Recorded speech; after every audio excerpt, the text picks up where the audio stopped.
The spaceship landed on Vraxis 7 just after dawn. The planet's sky was purple, not blue like Earth's sky. Dr. Kim Nari stepped off the ship and took a deep breath. The air smelled like flowers and rain. She had traveled across the galaxy for this moment. This was her first real mission as a xenobiologist, someone who studies alien life forms. Nari was not very tall. She had short black hair and dark eyes that always seemed to be observing everything. She carried a datapad everywhere, always taking notes and recording information. The other humans on the diplomatic team sometimes joked that she loved aliens more than people. They were not entirely wrong. Ambassador Lee Dae-hyun walked beside her. He was older, with gray hair at his temples, and a calm expression that never seemed to change. He had done this kind of work for 20 years. Meeting new alien species was normal for him now. But even he seemed a little nervous today. They were here to meet the Throck. The Throck were famous across the galaxy. Some people called them the greatest warriors in known space. Others called them monsters. Nari had studied everything she could find about them. But reading files was different from meeting them face to face. The Throck arrived an hour later. Their ship was massive and black, covered in strange symbols. When the door opened, Nari understood why everyone feared them. The first Throck to emerge stood almost 3 meters tall. His body was covered in dark scales that looked like polished stone. His eyes glowed with a copper color that seemed to look right through her. He had claws on his hands that could easily tear metal. This was WithoThought, the Throck commander. He wore armor that had marks carved into it. Nari knew from her research that each mark represented something he had killed. There were many marks. Behind him came more Throck warriors, each one just as intimidating. But there were also smaller Throck, children that barely came up to the adults' waists. The Throck had brought their families.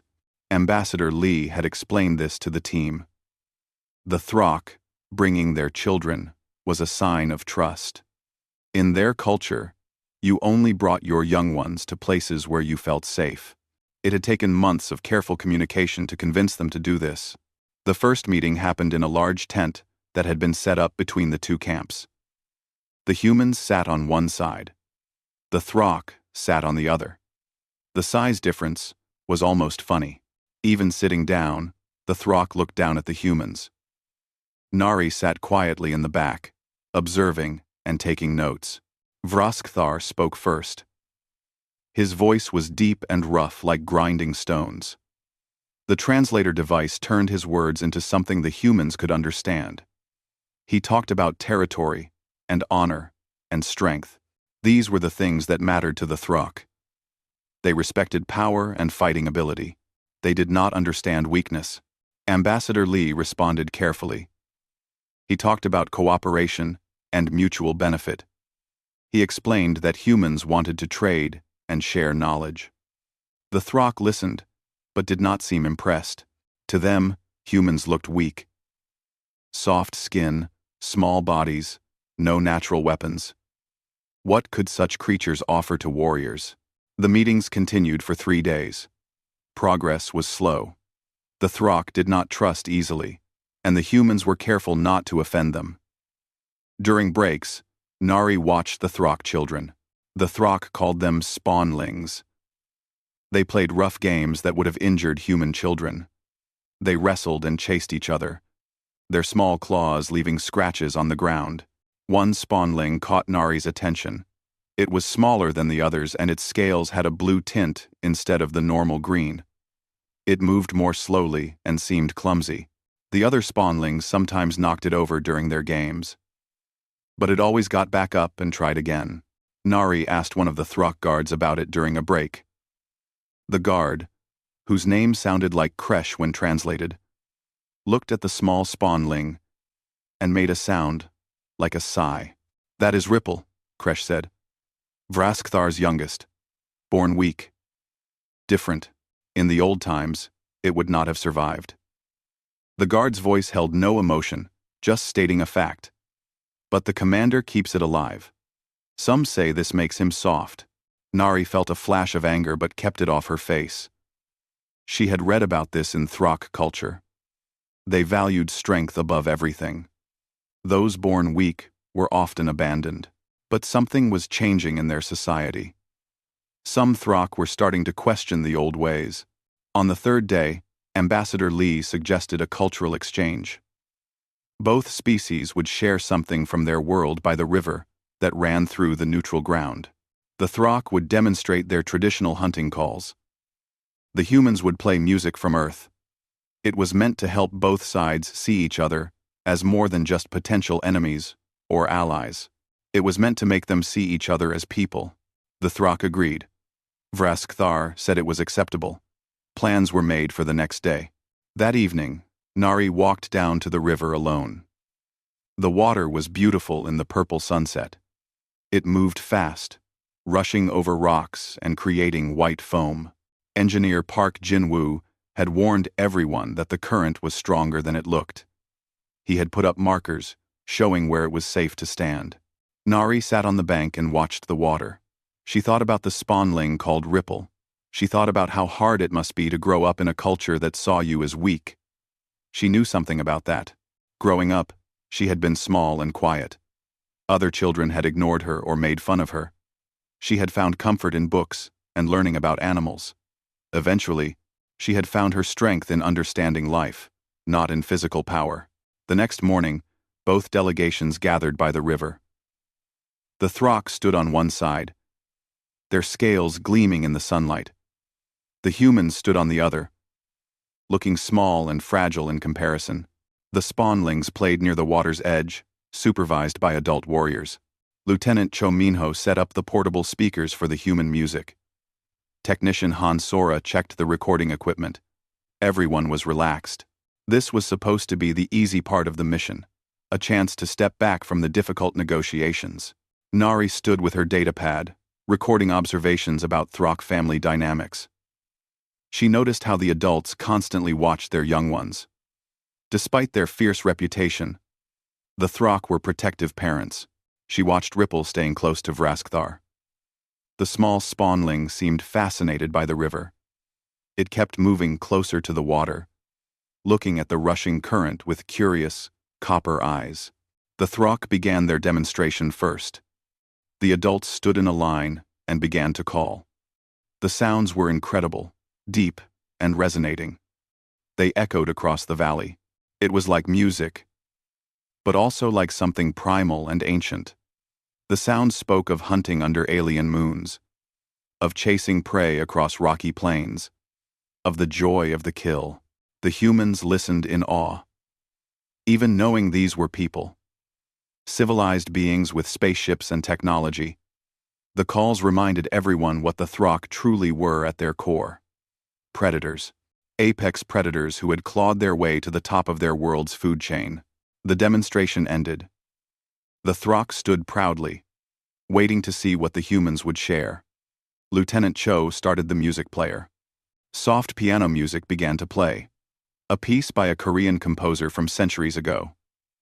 It was gentle and beautiful, completely different from the Throck calls. Some of the Throck looked confused. This was the humans' show of culture? Soft sounds? Where was the power? The strength? But Vraskthar tilted his head, listening. Perhaps he heard something in the music that the others missed. That was when Ripple stumbled on the wet rocks and fell into the river. Everything changed in that single moment. The scream cut through the air like a knife. It was high-pitched and terrified, a sound that made everyone's blood run cold. Nari's head snapped toward the river. The small, blue-tinted spawnling was gone. Then she saw it, a small shape tumbling in the white water, being swept downstream by the powerful current. Ripple's head broke the surface for a moment. Its small claws reached up, grasping at nothing but air. Then the water pulled it under again. The river was not deep, maybe 3 meters at most, but it was fast and violent. The spawnling's heavy body kept sinking like a stone. The adult Throck reacted instantly, but not in the way Nari expected. They did not jump in to save their young one. They stood frozen at the water's edge, making sounds of distress. Vraskthar roared, a sound so loud and full of pain that it hurt to hear. But he did not enter the water. In that moment, Nari understood. The Throck came from a high-gravity world. Their bodies were dense and heavy, built for strength on land. In water, they would sink immediately. Their thick scales and heavy bones made swimming nearly impossible. To jump into that river would mean drowning. The adult Throck could only watch as their young one was swept away. The human delegation stood in shock. Ambassador Lee took a step forward, but stopped. What could they do? Park Jinwoo shouted something about the current being too strong.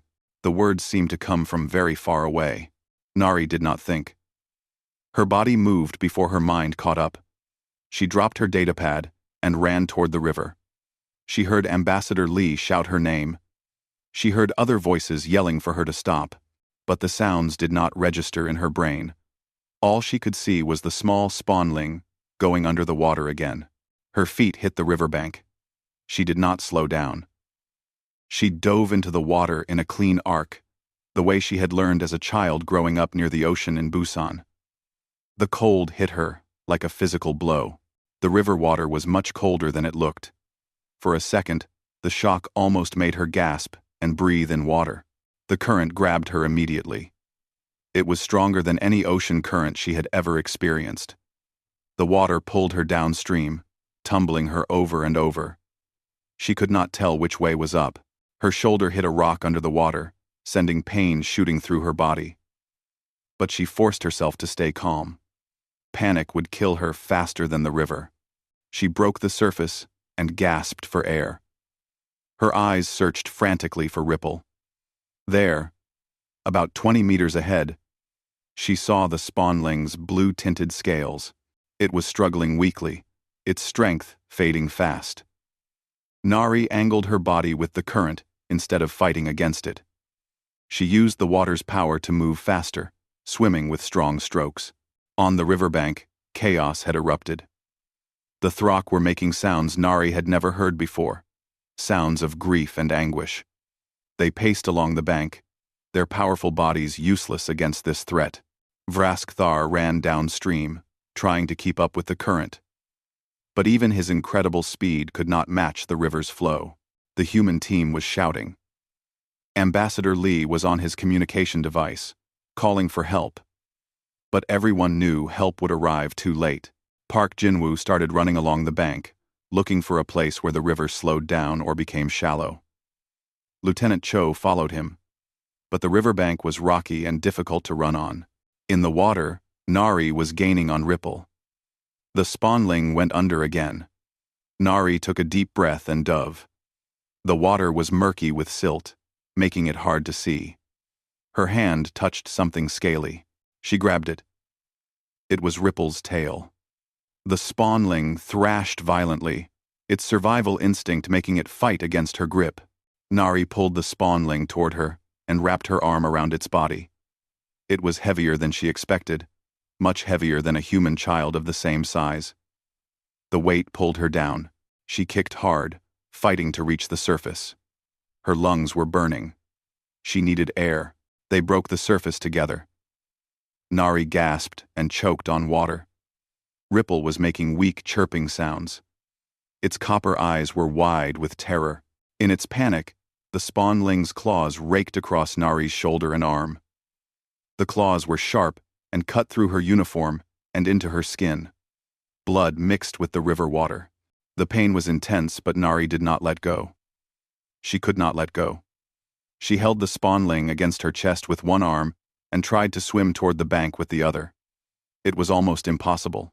The spawnling's weight kept dragging them both under. Every few seconds, water filled Nari's mouth and nose. She would surface, gasp for air, and then go under again. Her strength was fading. Her muscles were cramping from the cold water. Her injured shoulder screamed with pain every time she moved it. But she kept kicking, kept trying to move them toward the bank. The bank seemed so far away. The current kept pushing them toward the middle of the river where the water was fastest and deepest. Ripple had stopped thrashing. The spawnling had gone limp in her arms. Nari could feel its dual hearts beating rapidly against her arm.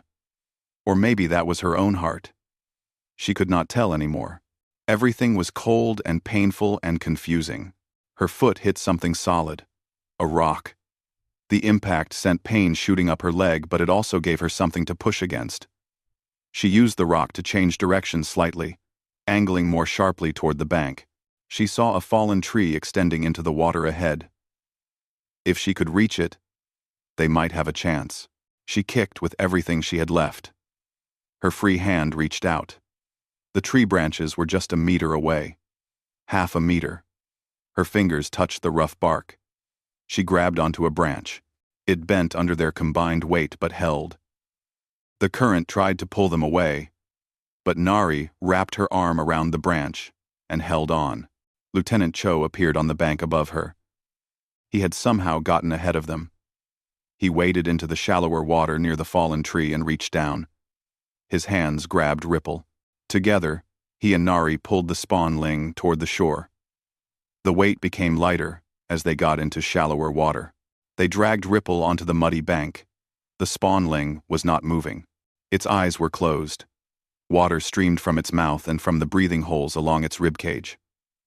Nari collapsed beside it, coughing up river water. Her whole body was shaking from cold and exhaustion and shock, but there was no time to rest. She did not know if the spawnling was breathing. She did not know if Throck could drown or if their biology worked differently.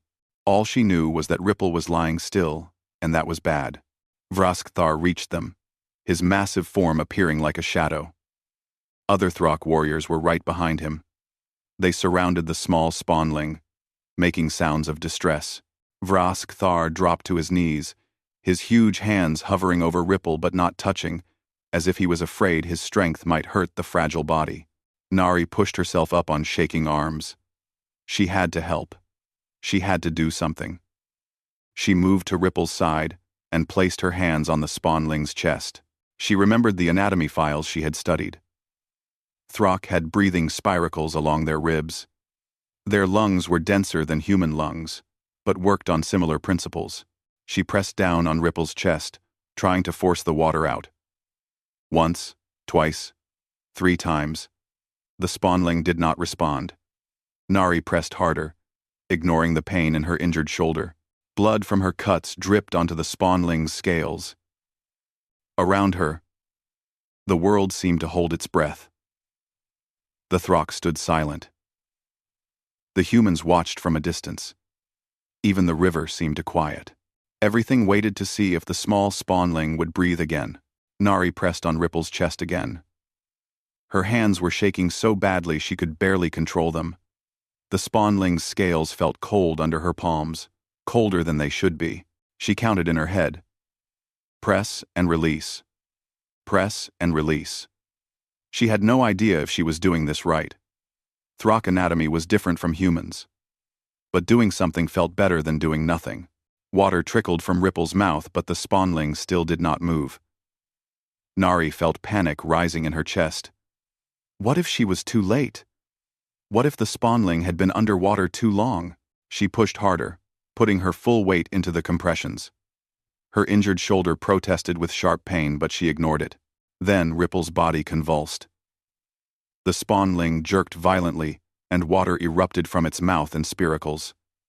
The sound was terrible, a wet, choking noise that sounded painful. But it was also the most beautiful sound Nari had ever heard, because it meant Ripple was alive. The spawnling coughed and gasped. Its copper eyes flickered open, unfocused and confused. More water came out with each cough. The small body shook with the effort of breathing. Ripple made a weak chirping sound, barely audible. Vraskthar made a sound that was half roar and half something else, something that might have been relief or joy. His massive hand reached out and gently touched Ripple's head. The other Throck warriors crowded closer. Their earlier stillness replaced by urgent movement. They chirped and clicked at Ripple, checking the spawnling with careful touches. Nari sat back on the muddy ground. She was shaking all over. Her teeth chattered from the cold. Blood ran down her arm from the claw marks on her shoulder, mixing with river water and mud. She watched as Ripple slowly turned its head, and looked at Vrask Thar. The spawnling made another chirping sound, stronger this time. Vrask Thar carefully picked up his young one. His huge clawed hands, capable of tearing through metal, held Ripple with incredible gentleness. The spawnling curled against its father's chest, still coughing occasionally but definitely alive. The other Throck surrounded them, protectively. For a moment, nobody spoke. The only sounds were the river rushing past and Ripple's ragged breathing. Then Vrask Thar turned to look at Nari. His copper eyes met hers and held them. His expression was hard to read. Throck faces did not show emotion the same way human faces did, but something in his gaze made Nari feel like she was being measured, weighed, judged. Ambassador Lee appeared at Nari's side. He wrapped a thermal blanket around her shoulders. His hands were gentle, but she could feel them shaking slightly. He had been scared, she realized. Scared for her. That was incredibly foolish, Lee said quietly, but his voice held no anger, only concern. The current could have killed you. Nari tried to respond, but her teeth were chattering too hard. She pulled the blanket tighter around herself. Now that the emergency was over, the cold was really setting in. Her whole body ached. Her shoulder throbbed with each heartbeat. She felt exhausted, like she could sleep for days. Park Jinwoo came running up with a medical kit. He knelt beside Nari and began examining her shoulder. His face was pale and worried. "We need to get you to the medical bay," he said. "These cuts need proper treatment." Lieutenant Cho stood nearby, his uniform soaked from wading into the river. He looked shaken. "I have never seen anyone move that fast," he said. "1 second you were standing on the bank. The next, you were in the water." Nari did not remember making the decision to jump. She just remembered seeing Ripple going under and then being in the water. Everything in between was a blur. Had she really not thought about it? Had she really just jumped into a dangerous river without considering the risk? Vrask Thar approached them. Every human instinctively took a step back. The Throck commander was intimidating even when he was not trying to be. He towered over them, still holding Ripple carefully against his chest. The other Throck warriors formed a semicircle behind him. For a long moment, Vrask Thar just looked at Nari. Then he did something unexpected. Slowly, carefully, he lowered himself until he was kneeling on the ground. It brought his head closer to Nari's level. It was a position of respect, she realized. In Throck culture, the strong did not kneel before the weak, but he was kneeling before her. With his free hand, Vrask Thar reached to his armor. He removed something from his chest plate. It was a curved piece of metal, engraved with symbols that looked like claw marks. Nari recognized it from her research. It was a kill mark, a trophy from a defeated enemy. Each Throck warrior earned these through combat, and displayed them with pride. Vrask Thar held the kill mark out to Nari. His hand was so large that the metal piece looked small in his palm. "You are Kin Guardian," he said. The translator made his deep voice sound almost human. Nari stared at the kill mark. Her cold, tired brain struggled to understand what was happening. This was significant. This meant something important in Throck culture. But what exactly? Ambassador Lee drew in a sharp breath. He understood. "Commander Vrask Thar," Lee said carefully. "This is a great honor. We accept on behalf of all humanity." "Not humanity," Vrask Thar corrected, his eyes still on Nari. "Her. Kim Nari. She jumped into death water for my spawnling. She risked her life for one not of her blood, not of her species, not of her world." He paused. "This is not normal. This is not what prey does." Asks. True. The word prey should have been insulting. The Throck viewed most species as either prey or predators, based on their biology. Humans, with their soft skin and lack of natural weapons, clearly fell into the prey category. But the way Vrask Thar said it did not sound like an insult. It sounded like confusion, like he was trying to understand something that did not make sense. Nari's hand reached out and took the kill mark. It was heavier than it looked, and still warm from Vrask'Thar's body heat. The metal had intricate engravings that told a story she could not read. "I could not just watch Ripple drown," she said. Her voice came out rough and hoarse. "Anyone would have done the same." "Too. No," Vrask'Thar said flatly. "They would not. My warriors could not enter the water. Your people stood frozen. Only you moved." He tilted his head, studying her. Why? Nari did not know how to answer. Why had she jumped? Because Ripple was drowning?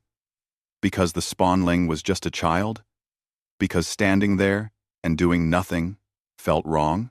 How could she explain something she did not fully understand herself? Because it needed help, she finally said. It sounded simple and maybe stupid, but it was the truth.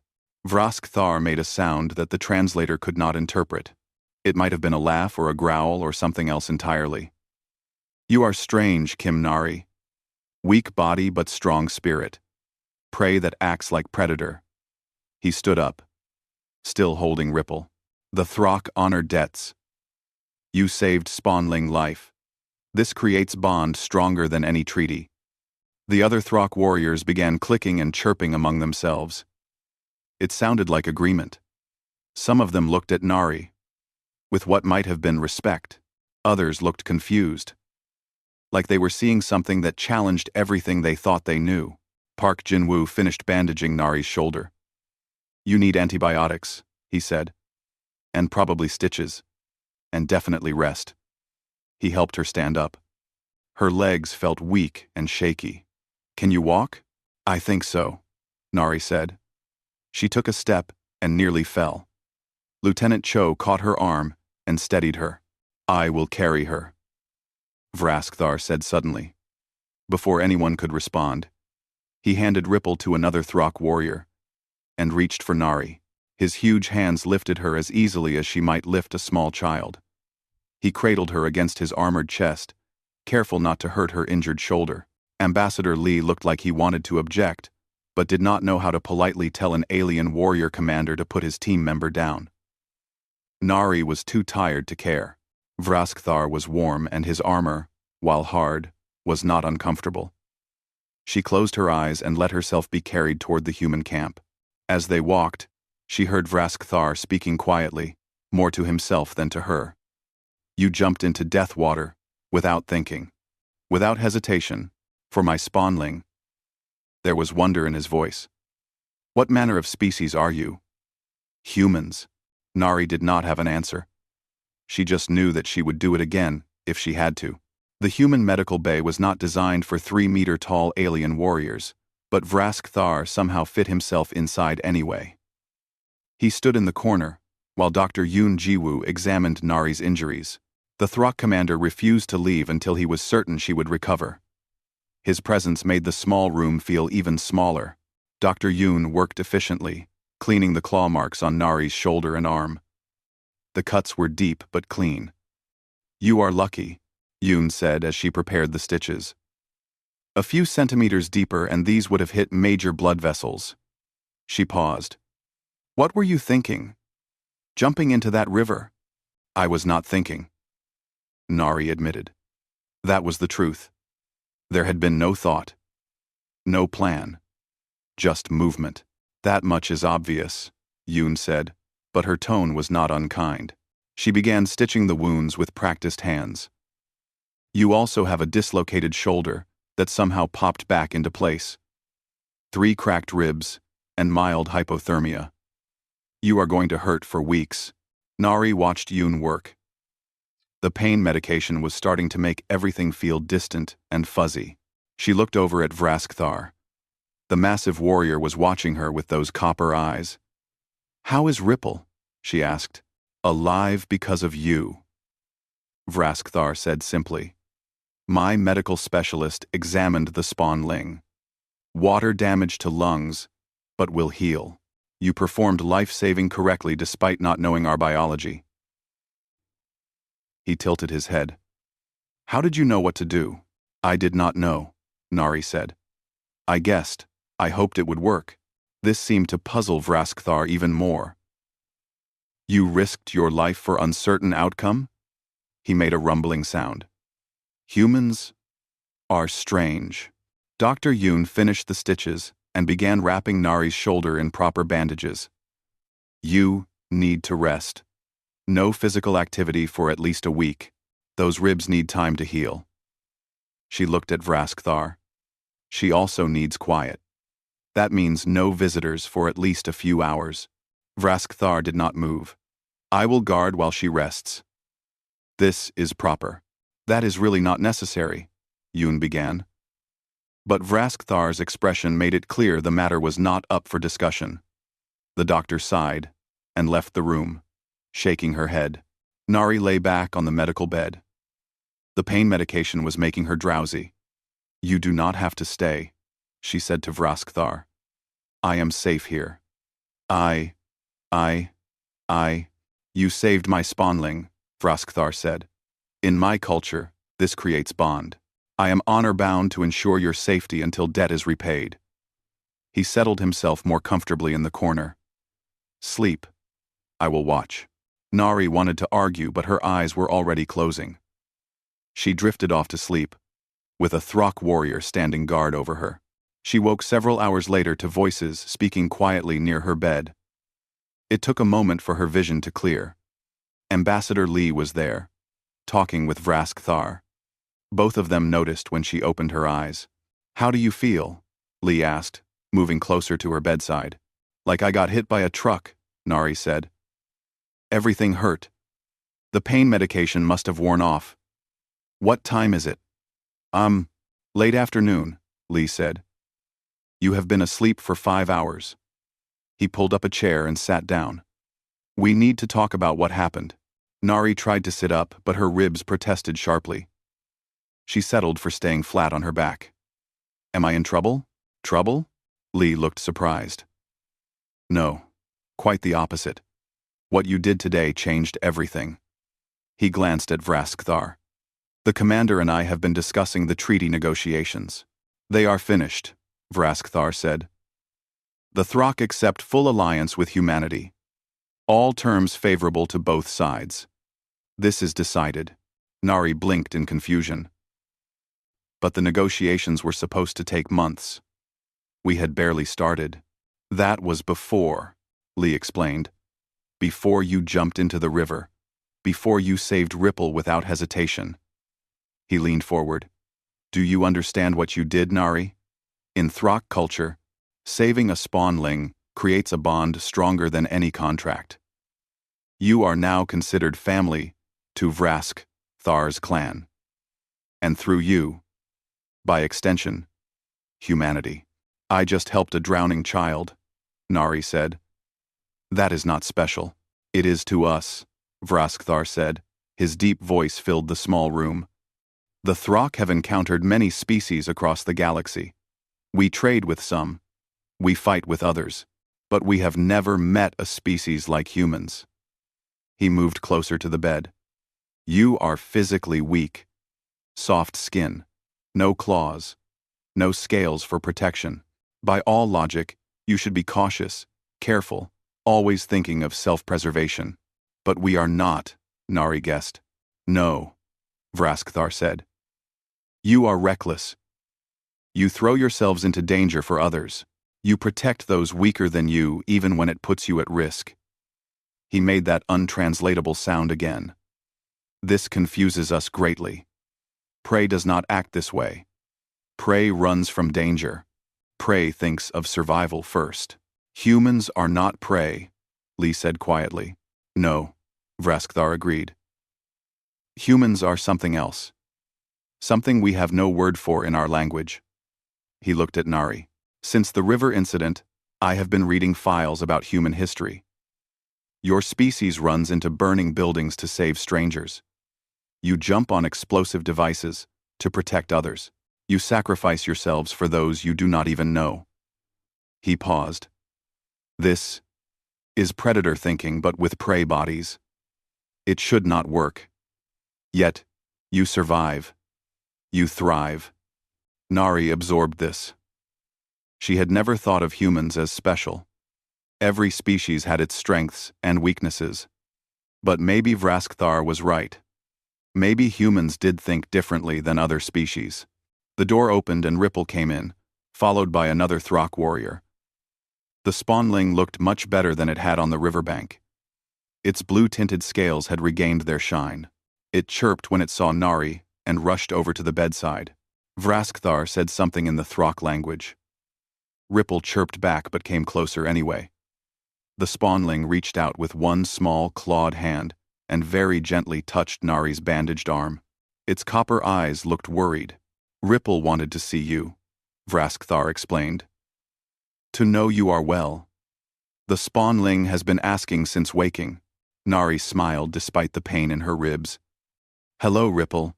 I am okay. Are you okay? Ripple chirped and nodded. The gesture was surprisingly human-like. The spawnling made a series of sounds that the translator tried to interpret. Ripple says, "Thank you." Says you are brave. Says you are family now. Family, Nari repeated softly. She reached out with her good arm and carefully touched the top of Ripple's head. The scales felt smooth and cool under her fingers. I am glad you are safe. Ripple made a happy chirping sound and leaned into her touch. Vraskthar watched this interaction with an expression that might have been approval. Over the next 2 days, Nari stayed in the medical bay recovering. But she was not alone. Ripple visited several times each day, always bringing small gifts. Interesting rocks from the riverbank, flowers from the purple meadow. Once, a bug that Ripple seemed very proud of finding. Nari accepted each gift with thanks. The other Throck warriors also came to visit. They brought food from their culture, wanting to share it with their new kin guardian. Most of it was raw meat that Nari could not eat, but she appreciated the gesture. They asked her questions about humanity and Earth. They wanted to understand the species that had produced someone who would jump into death water for an alien child. Ambassador Lee kept her updated on the treaty negotiations. As Vraskthar had said, the Throck had agreed to everything. Trade routes, technology sharing, mutual defense agreements. Things that should have taken months to negotiate were settled in hours. The Throck had made their decision. Humans were worthy allies, because humans valued life over safety. On the 3rd day, Dr. Yoon finally cleared Nari to leave the medical bay. Her shoulder was healing well, and the ribs were painful, but manageable. Nari still moved slowly and carefully, but she could walk on her own now. Vraskthar was waiting outside the medical bay. Come, he said. There is ceremony. Formal bonding ritual. You must attend. Nari followed him to the neutral ground between the camps. Both the human and Throck delegations were gathered there. In the center was a fire pit with a large bonfire burning. The flames cast dancing shadows across everyone's faces. Vraskthar led Nari to stand beside the fire. The other Throck formed a circle around them. The human delegation watched from outside the circle, uncertain what was happening but clearly understanding it was important. Vraskthar began to speak in the Throck language. His voice carried across the gathering. The translator worked to keep up with his words. He spoke of the river incident. He spoke of the spawnling who fell and the human who jumped. He spoke of courage and honor and the debt of life. Then he called Ripple forward. The spawnling approached shyly and stood between Nari and Vraskthar. The Throck commander placed one hand on Ripple's head and one hand on Nari's good shoulder. By the old laws and the blood debts, Vraskthar said formally, I name Kim Nari as kin guardian to spawnling Ripple. She is family to my clan. She is under our protection. Her enemies are our enemies. Her battles are our battles. He looked at Nari. Do you accept this bond? Nari felt the weight of every eye on her. This was more than just saving a child from drowning. This was becoming part of something larger. This was building a bridge between two species who had nothing in common except a shared moment beside a river. I accept, she said clearly. The Throck warriors raised their voices in a unified call. The sound echoed across the valley. Powerful and primal. It was acceptance, approval, celebration. The humans watched in awe. They were witnessing something that had probably never happened before in Throck history. An alien being, accepted into a Throck clan. The ceremony continued with more ritual words and symbolic gestures. Vraskthar gave Nari a piece of carved stone that represented her new status. Other warriors came forward, one by one, to acknowledge the bond. Each touched her shoulder lightly with their claws, careful not to hurt her injured arm. It was their way of welcoming her to the pack. Ripple stayed close to Nari throughout the entire ceremony. The spawnling seemed proud and happy. When the formal rituals ended, Ripple took Nari's hand and led her around to meet different Throck families. The spawnling chattered constantly, introducing her to parents and siblings and friends. Nari smiled and tried to remember all the names, though the Throck language made that difficult. As the sun set over Vraxis 7, both delegations shared a meal together. The atmosphere was completely different from the tense first meetings. Throck and humans sat mixed together instead of in separate groups. There was laughter and conversation. Barriers that had seemed impossible to cross a few days ago had disappeared. Ambassador Lee sat down next to Nari during the meal. "You know this is going to change everything, right?" he said quietly. "Not just this treaty, but how the galaxy sees humanity." "What do you mean?"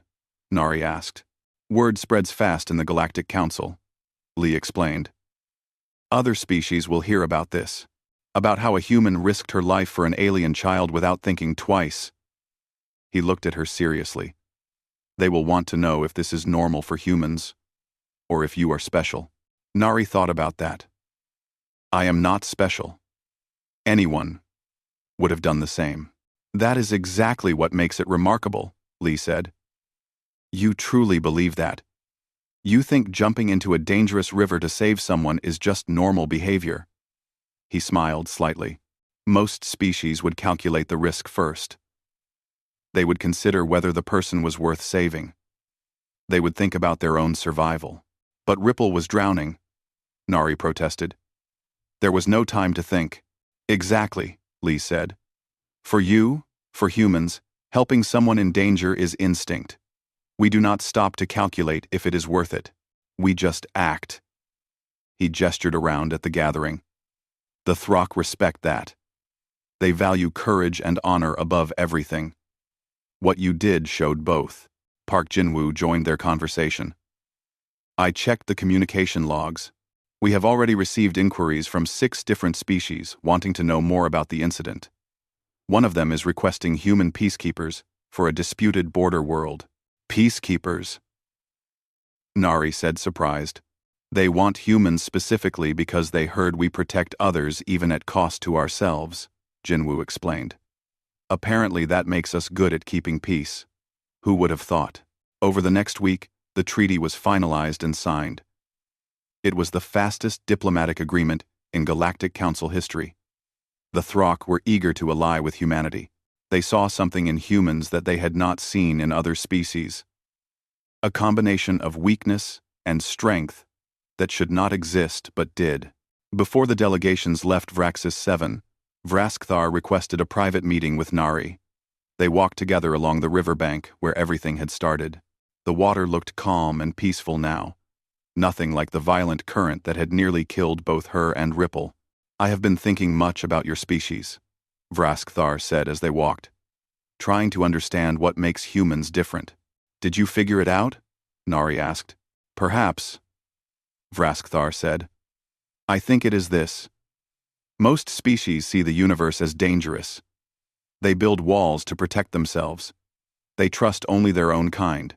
They help others only when there is benefit." He stopped and looked at her. "Humans are different. You seem to think everyone is worth protecting. You create family from strangers. You see someone drowning, and your first thought is to save them, not to calculate if they deserve saving." "That does not seem strange to me," Nari said. "That is what makes it powerful," Vraskthar replied. "You do not even realize you are unusual. This behavior is so natural to you that you cannot imagine acting differently." He made that rumbling sound that might have been a laugh. The galaxy does not know what to do with species like yours. You should be easy prey. But somehow you are not. Maybe strength is not just about claws and armor, Nari suggested. Perhaps. Vraskthar agreed. The Throck have always valued physical power. We respected only those who could fight well. But you have shown me different kind of strength. Strength to jump into death water. Strength to help those who cannot help themselves. Strength to care more about others than about your own safety. He paused. This is strength we do not have. This is why we need humans as allies. They walked in comfortable silence for a while. Then Vraskthar spoke again. Ripple will go to Warrior Academy next season. This was not certain before. Ripple permitted. Ripple, spawnling born weak usually do not get this opportunity. But Ripple has kin guardian, who jumped into river. Without hesitation, the Academy Masters say any spawnling with such guardian must have strong spirit. He looked at Nari. You changed Ripple's future by your actions. Nari felt emotion tighten her throat. Ripple is strong. Just in different way than other Throck. Yes, Vraskthar agreed. You see this. Others are learning to see it also. You teach us much, Kim Nari. Not through words but through actions. When it was time to leave Vraxis 7, the farewell ceremony was emotional. Ripple did not want to let go of Nari. The spawnling clung to her good arm and made sad chirping sounds. Nari knelt down despite the pain in her ribs and hugged the small Throck. I will see you again, she promised. We are family now, remember? Family does not stop caring just because of distance. Ripple chirped something that the translator rendered as, Will you teach me human swimming, so I can save others like you saved me? Nari smiled through tears. Yes. When we meet again, I will teach you to swim. The journey back to Earth took several weeks. During that time, news of the river incident spread across the galaxy faster than their ship could travel. By the time they arrived home, the story had taken on legendary proportions. Some versions were exaggerated, claiming Nari had fought river monsters or fallen from great heights, but the core truth remained the same. A human had saved an alien child without hesitation. 3 months after returning to Earth, Nari received a communication from the Galactic Council. They wanted to establish a new program with human involvement. Species that had conflicts would request human mediators because humans were trusted to care about all sides equally. Humans would be sent to disaster zones because they would help anyone, regardless of species. Humans would be asked to protect vulnerable populations because they had proven they would do so even at personal risk. We are becoming the galaxy's helpers, Ambassador Lee said when he briefed the team. Not because we are strongest or smartest, but because we care. Is everyone comfortable with this role? The team discussed it. Some worried about the responsibility. Others worried about the danger. But most agreed, it felt right. If humanity had something valuable to offer the galaxy, why not share it? Nari was assigned to the new Galactic Aid Initiative. Her job was to respond to emergency situations across different worlds. Sometimes this meant medical aid.